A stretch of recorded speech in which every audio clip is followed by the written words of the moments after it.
तो अब हम लोग पढ़ने वाले हैं प्रिंसिपल्स ऑफ मैनेजमेंट के बारे में। और ये इसके जो 14 प्रिंसिपल्स हैं जो कि हेनरी फेयल ने दिए हैं, वो एग्ज़ाम पॉइंट ऑफ व्यू से बहुत इंपॉर्टेंट रहते हैं। तो ये चैप्टर आप स्किप मत करना और ध्यान से देखना। तो सबसे पहले मैनेजमेंट प्रिंसिपल होते क्या है? Management principle are the fundamental truth which helps the managers to take actions and make decisions. Manager को डिसीजन लेने में और जो action for the benefit of the organisation जो ज़रूरी होते हैं एक्शंस, वो चीज़ को डिसाइड करने में और वो एक्शन टेक प्लेस करने में जो फंडामेंटल ट्रूथ मतलब जो गाइडलाइंस जो हेल्प करते हैं, उनको बोलते हैं मैनेजमेंट प्रिंसिपल।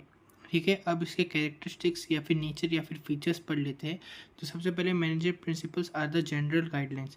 क्या है वो? डायरेक्ट सॉल्यूशन नहीं है बट गाइडलाइंस है which helps us according to the situation. Okay, flexible, they are flexible, it means they can be change according to the needs के अनुसार उसको हम लोग चेंज कर सकते हैं, उसमें चेंजेस कर सकते हैं प्रिंसिपल में। They are formed by various practices and experiments. Okay, ठीक है। They are pervasive which means universal applicable, मतलब वो हर जगह अप्लाई हो सकते हैं ये प्रिंसिपल मैनेजमेंट में। फिर बिहेवियर इन नेचर, इसका मतलब है they are behaviour in nature, they change according to the situation के हिसाब से वो उनका बिहेवियर रहता है। फिर cause and effect relationship. Cause and effect relationship का मतलब है if there is no such situation then you can not apply the principle. मतलब ये प्रिंसिपल सिर्फ वहीं जगह पे लगेंगे अगर वो सिचुएशन उस तरीके का रहेगा, समझे। फिर आता है contingent. Management principles are contingent. Contingent का मतलब होता है dependent upon the situation happening in the organisation. ठीक है, तो ये सारे उसके फीचर्स हैं। ये 7 फीचर्स को आप लोग अच्छे से पढ़ लेना। अब आते हैं हम लोग इम्पोर्टेंस की तरफ। इम्पोर्टेंस और significance of management principles. Management principles are scientific decisions. Management principle scientific decision मतलब क्या? वो formed by, they are formed by practices and experiments। Okay, ठीक है। क्यों साइंटिफिक डिसीजंस है? क्योंकि उनको भी साइंटिफिक प्रिंसिपल्स के तरीके से प्रैक्टिस और एक्सपेरिमेंट के द्वारा बनाया जाता है। They provide guidelines to manager, वो मैनेजर को एक गाइडलाइन प्रोवाइड करते हैं। They help in fulfilling social responsibility fulfil करने में हेल्प करते हैं। ऑप्टिमम यूटिलाइजेशन ऑफ रिसोर्स, अगर हम ये प्रिंसिपल को अच्छे से यूज़ करेंगे तो हमारे रिसोर्सेज में ऑप्टिमम यूटिलाइजेशन होगा, मतलब वेस्टेज नहीं होगा। दे help in meeting changes in environment, मतलब अगर फ्यूचर में कुछ चेंजेस आएगा तो हम लोग स्टेबल रहेंगे। ये प्रिंसिपल अगर हम लोग फॉलो कर रहे हैं तो हम स्टेबल रहेंगे और वो जो चेंजेस आएंगे उससे अच्छे से डील कर सकते हैं। They help in management training education and research, वो मैनेजमेंट की ट्रेनिंग एजुकेशन और रिसर्च में भी हेल्प करते हैं। अब ठीक है, अब फिर आते हैं हेनरी फेयल पे। हेनरी फेयल को हम लोग is also known as the father of management principle. Henry Fayol को हम मैनेजमेंट के फादर बोलते हैं, मैनेजमेंट प्रिंसिपल के फादर बोलते हैं। He has given 14 principle of management, और यही 14 प्रिंसिपल से आपको क्वेश्चन आ सकते हैं। तो सबसे पहले एक एक करके प्रिंसिपल को देख लेते हैं। तो पहला प्रिंसिपल का नाम है principle of division of work. This principle states that divide the work into small portions and give or distribute to the persons। मतलब एक काम को छोटे छोटे टुकड़ों में स्मॉल पीसेस में बांट दो और सबको अलग अलग छोटा छोटा काम दे दो। इससे क्या होगा? काम जल्दी हो जाएगा, स्पेशलाइजेशन होगा। इससे क्या होगा? इससे स्पेशलाइजेशन ऑक्योर होगा, स्पेशलाइजेशन ऑक्योर होगा। ठीक, और भी कई बेनिफिट होंगे, काम भी फास्टर हो जाएगा। ठीक, उसके बाद क्या है? Principle of equity. This principle states that there should be no discrimination in the organisation, everyone should be treat equally. मतलब ऑर्गेनाइजेशन में वर्कमैन हो गया, हमारे जो सीनियर हो गए, सबऑर्डिनेट्स और सुपीरियर, सबको एक साथ मिल के चलना चाहिए और everyone should be treated equally, किसी को भेदभाव की नज़र से नहीं देखना चाहिए। फिर principle of order. This principle states that everything in the organisation should be in an organised form and orderly placed. ये प्रिंसिपल हमको बोलता है कि ऑर्गेनाइजेशन में हर चीज़ एक ऑर्डरली फॉर्म में प्लेस होनी चाहिए, सबको अपना काम पता होना चाहिए, सबको अपने काम की जगह, अपने पोजीशन, हर एक चीज़ क्लियरली डिफाइंड होनी चाहिए। वेल एंड क्लियरली डिफाइंड होनी चाहिए हर चीज़ें, ठीक है। और सब कुछ ऑर्डरली प्लेस होना चाहिए जिसकी वजह से हर काम को करने में दिक्कतें ना हो। फिर आता है principle of authority and responsibility. Authority मतलब टू मेक डिसीजंस, मतलब काम देना। रिस्पॉन्सिबिलिटी मतलब टू फॉलो द डिसीजन, वो जो डिसीजंस बनाए हैं वो डिसीजंस को फॉलो अप करना। This principle states that there should be down flow of authority, मतलब अथॉरिटी हमेशा टॉप लेवल से नीचे आनी चाहिए और रेस्पॉन्सिबिलिटी हमेशा लोअर लेवल से ऊपर जानी चाहिए, मतलब डाउन फ्लो ऑफ अथॉरिटी होना चाहिए और अप फ्लो ऑफ रेस्पॉन्सिबिलिटी होना चाहिए। ठीक है, फिर उसके बाद आते हैं principle of unity of direction. This principle states that there should be one goal which is common in the organization. मतलब यूनिटी ऑफ डायरेक्शन ये बोलता है कि हम लोग सबको, जो भी ऑर्गेनाइजेशन में हमारे मेंबर्स काम कर रहे हैं, चाहे वो वर्कर हो चाहे वो मैनेजर हो, सबका सिर्फ एक ही कॉमन गोल होना चाहिए, वो है सक्सेस ऑफ ऑर्गेनाइजेशन। ऑर्गेनाइजेशन को बेनिफिट पहुंचाना है उनका गोल होना चाहिए, उनके पर्सनल गोल्स नहीं होना चाहिए। To bring together everyone to help them complete one common goal. Okay ठीक है, फिर आता है प्रिंसिपल ऑफ स्केलर चेन। आपके एग्जाम पॉइंट ऑफ व्यू से बहुत इंपॉर्टेंट रहता है। Scalar chain is an authorised systematic line of knowledge. ये एक authorised systematic line of knowledge है। Okay, this principle states that there should be a line of power and position in the organization and subordinates should follow it. Organized form of organization, मतलब क्या होता है कि अगर simple बताऊं तो आप इसको ऐसे डिस्क्राइब कर सकते हो कि अगर एक ऐसा, ये स्केलर चेन है, मतलब एक सिस्टमेटिक लाइन ऑफ नॉलेज है, ठीक है, जिसमें सबसे पहले हमारे बॉस आते हैं और उनके नीचे सारे सबऑर्डिनेट्स हैं। तो जो भी सबऑर्डिनेट सबसे नीचे लेवल पे है, अगर उसको कुछ भी कम्युनिकेट करना है अपने सुपीरियर को, तो डायरेक्ट, सपोज अगर वो ये है जी, अगर जी को डायरेक्ट क्या बोलते हैं कांटेक्ट करना है, कुछ कम्युनिकेट करना है सी या बी को, तो वो डायरेक्ट सी को कांटेक्ट नहीं कर सकता। He should convey the message first to his immediate superior, मतलब उसके जो इमीडिएट सुपीरियर है, वो इमीडिएट बॉस है, उसको कंडक्ट करना पड़ेगा। तो जी पहले एफ को बताएगा, फिर एफ डी ई को बताएगा, ई फिर डी को बताएगा, फिर डी सी को बताएगा, फिर सी बी को बताएगा, ऐसे चल के जाएगा, डायरेक्ट नहीं हो सकता। और जो जी और एम के बीच में जो डायरेक्ट कनेक्शन होता है, वो कनेक्शन होता है गैंग प्लैंक का होता है। ठीक है, तो ये है scalar chain, principal of scalar chain. आप इसका स्क्रीनशॉट ले लो, ये उसका एग्जांपल भी मैंने अच्छे से लिखा है। फिर आता है principle of remuneration. This principle states that we should give our worker proper salary and fair wages. हमको अपने वर्कर को उनके काम के अनुसार प्रॉपर सैलरी और फेयर वेजेस देना चाहिए, ना ज़्यादा ना कम। फिर principle of stability. This principle tells us to maintain stability in the organisation. Stability कैसे मेंटेन होगा सर? स्टेबिलिटी कैसे मेंटेन होगा? by we should have to keep our worker for a long time in our organization। हमको worker को long time के लिए अपने organisation में क्या बोलते हैं कैप्चर करके रखना पड़ेगा। कैसे रखेंगे सर लॉन्ग टाइम के लिए? उसका जल्दी हम लोग जो ट्रांसफ़र कर देते हैं, जल्दी प्रमोशन दे देते, उसको थोड़ा स्लो डाउन करेंगे, जिससे क्या होगा, वर्कर लंबे समय तक के एक ही काम करेगा, है या नहीं? ठीक है, फिर आता है principle of unity of command. ये सिंपल, इसका मतलब होता है 1 पर्सन 1 बॉस, मतलब एक पर्सन के लिए एक सुपीरियर का एक ही सबॉर्डिनेट होना चाहिए। मतलब क्या, मतलब अगर एक आदमी के ऊपर एक ही बॉस रहेगा तो वो एक ही आदमी का काम सुनेगा, लेकिन अगर एक ही वर्कर के ऊपर 2-3 बॉस हो जाएंगे तो वो क्या करेगा, आलस करेगा या फिर 2-3 काम एक साथ हैंडल नहीं कर पाएगा।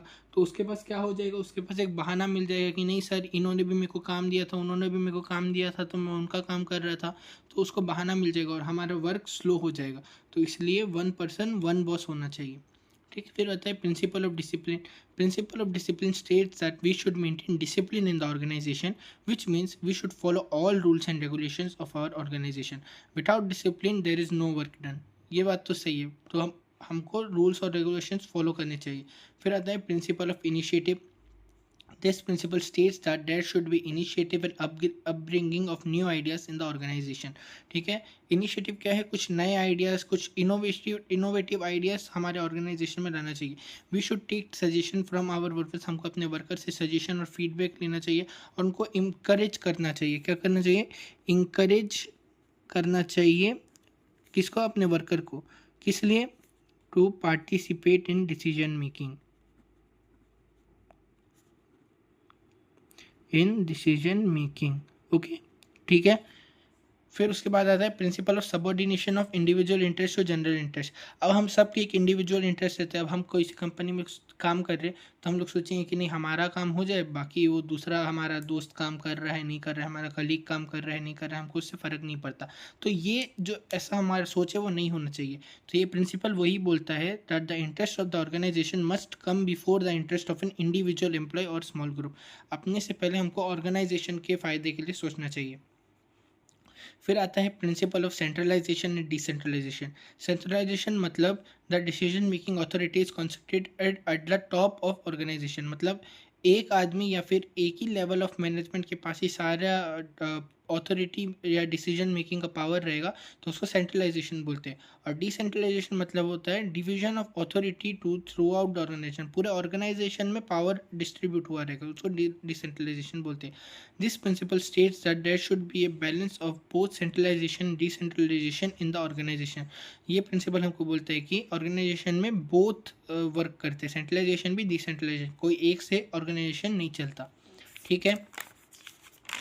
फिर आता है last principle, principle of esprit de corps. Esprit de corps मतलब unity is strength. This principle state that there should be unity in the organisation. The management should give work to a group not to an individual. Okay, management को एक group को work देना चाहिए, एक individual को नहीं। तो unity strength. ठीक है, 14 प्रिंसिपल हो गए। अब आते हैं F.W. टेलर के बारे में। तो ये F.W. टेलर कौन थे? F.W. Taylor is also known as the father of scientific management. तो हेनरी फेल को क्या बोलते थे? Father of management principle. F.W. Taylor को क्या बोलते हैं? Father of scientific management. ये कुछ साइंटिफिक टेक्निक्स और प्रिंसिपल दिए हैं। तो इन्होंने बेसिकली 5 ठोक मतलब 4 प्रिंसिपल दिए हैं और 5th में इन्होंने बहुत सारे टेक्निक्स दिए हैं। ठीक है, तो एक एक करके हम लोग पढ़ लेते हैं। सबसे पहले इन्होंने प्रिंसिपल दिया है science not rule of thumb. तो ये according to this principle Taylor insist that each job performed in the organisation should be based on scientific inquiry and not on intuition.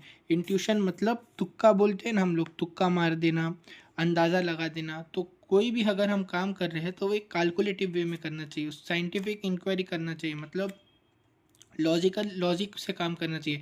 कोई भी ऐसा तुक्के मार के हम लोग ऑर्गेनाइजेशन में काम नहीं करेंगे। फिर दूसरा बोलते हैं हार्मनी नॉट डिस्कॉर्ड। हार्मनी मतलब पॉजिटिविटी, डिस्कॉर्ड मतलब नेगेटिविटी या झगड़ा। तो हमको हमारे ऑर्गेनाइजेशन में हमारे वर्कर के साथ हमेशा एक म्यूचुअल अंडरस्टैंडिंग रहना चाहिए, एक हार्मनी, एक पीस बनाकर रखना चाहिए और कभी भी हमको डिस्कॉर्ड या फिर लड़ाई नहीं करना चाहिए। The management should avoid discord in the organization. Cooperation not individualism. Cooperation मतलब होता है मिलजुल कर काम करना, इंडिविजुअलिज्म होता है मतलब अकेलापन में अकेला रहना, दूसरों को साथ लेकर नहीं चलना। तो ये प्रिंसिपल ना हार्मनी नॉट डिस्कॉर्ड का ही एक एक्सटेंशन है, उसी का ही एक फर्दर वर्जन है। तो ये प्रिंसिपल हमको बोलता है कि हमको हमेशा एक कॉपरेशन मतलब सबके साथ कॉपरेट करके ही काम करना चाहिए, एक म्यूचुअल अंडरस्टैंडिंग में काम करना चाहिए और खुद के बारे में नहीं, एक साथ मिल के काम करने का सोचना चाहिए। ठीक। फिर आता है development of workers to their greater efficiency and prosperity.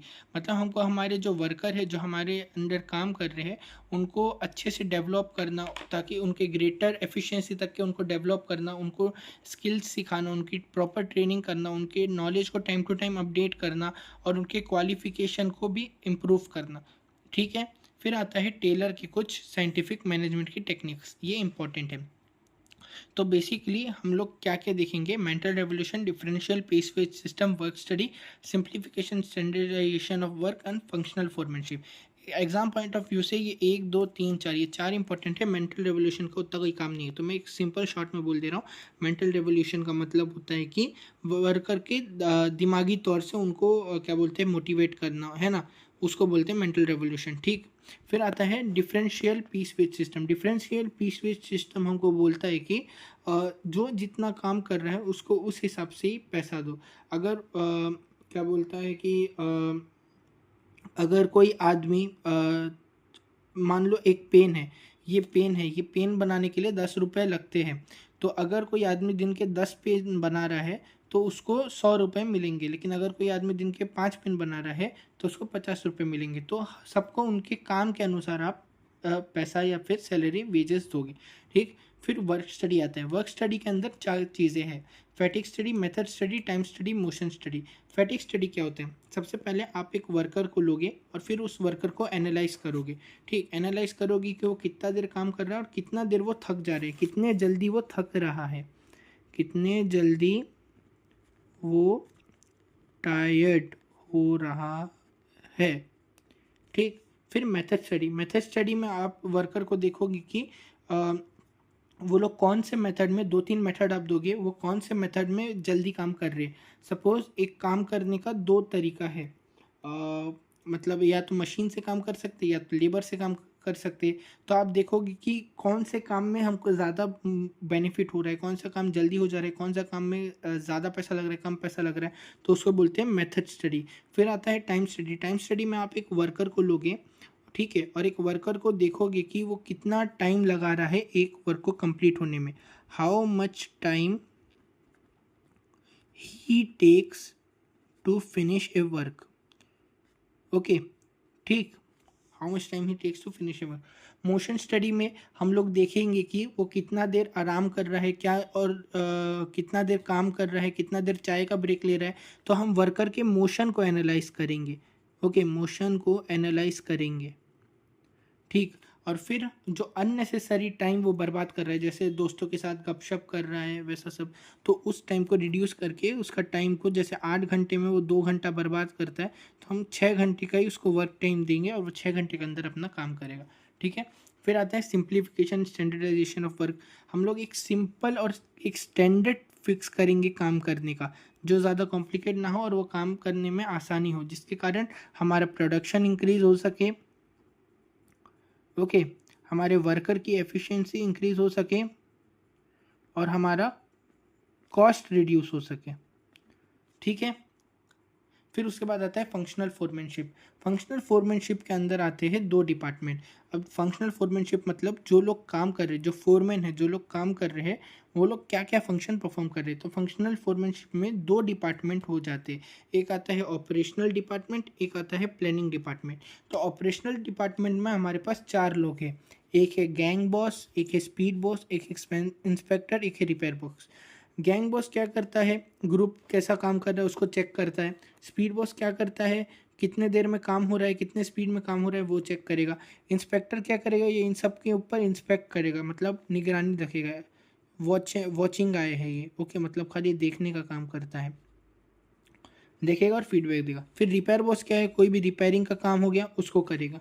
ठीक है, फिर प्लानिंग डिपार्टमेंट में कौन कौन आते हैं? Root clerk, time and cost clerk, instruction card clerk, disciplinarian. Root clerk क्या होता है? ये लोगों को रास्ता बताएगा या फिर वे बताएगा कि काम को कैसे करना है। ठीक है, टाइम एंड कॉस्ट क्लर्क क्या करेगा? ये हमारे लिए कितने टाइम में काम हो रहा है, कितने कॉस्ट में काम हो रहा है, इसका हिसाब देगा। इंस्ट्रक्शन कार्ड क्लर्क क्या होगा? ये वर्कर को इंस्ट्रक्शन देगा कि कैसे काम करना है। ओके, इंस्ट्रक्ट करेगा ये आदमी। फिर डिसिप्लिनेरियन क्या होगा? ये ऑर्गेनाइजेशन में डिसिप्लिन मेंटेन करेगा। ठीक है, इतना ही था। अब इसका स्क्रीनशॉट ले लो अच्छे से। मिलता हूँ नेक्स्ट वीडियो में।